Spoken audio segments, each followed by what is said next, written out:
go live to Gurugram in Haryana, where Finance Minister Arun Jaitley is speaking at the inauguration of professional training of 68th batch of IRS. But then your scope of learning is confined to the academic subjects that you study. Of course, as far as the present generation is concerned, and with the advancement of the net, the width of knowledge on a variety of subjects an individual can consume today. As far as the present generation is concerned, and with the advancement of the net, the width of knowledge on a variety of subjects an individual can consume today, I think is much larger than it existed in the earlier generations. Therefore, your fundamentals are going to be more sound than your earlier generation.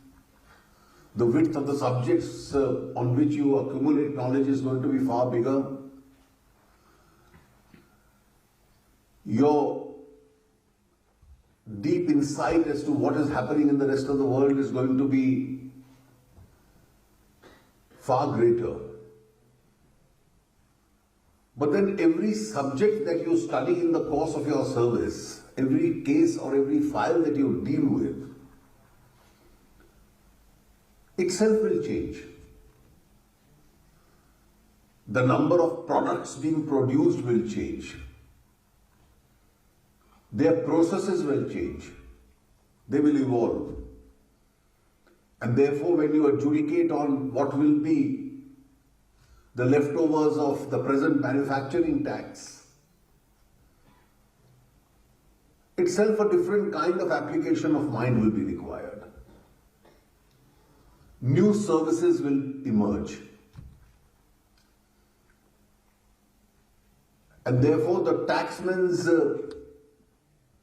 desire to analyze them and impose an incident of tax on them itself will emerge. Now, if you look at your career path, and I saw from the brief profile which was just given,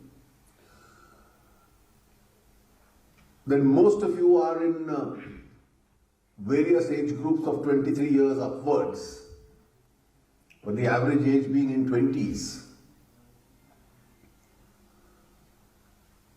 The next 30 to 35 years of service, in some cases it may be a little less, one doesn't anticipate today as to where the nature of the world itself is going to change. And each day for you will be a learning process.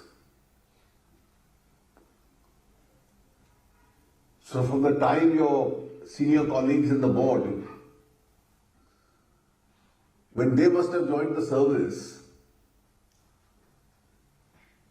if you look at India at that time,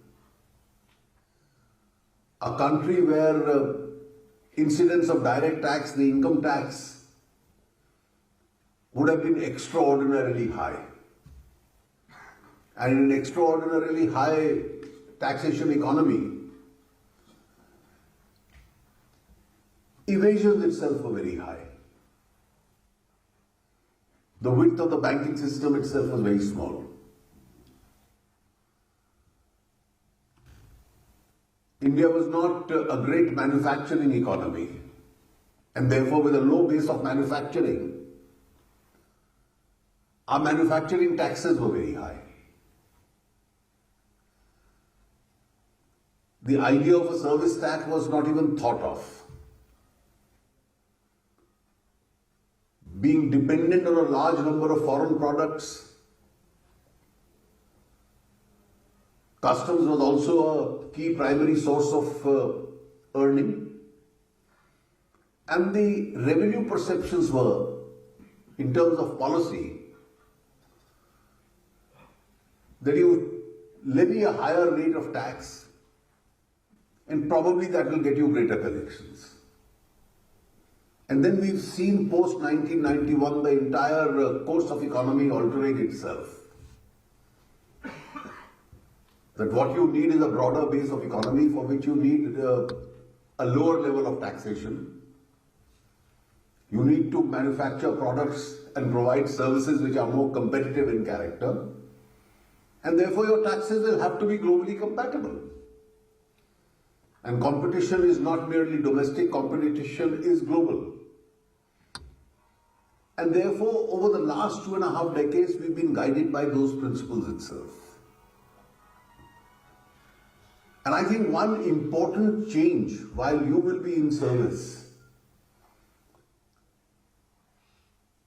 and that's a change which has always puzzled me from the past.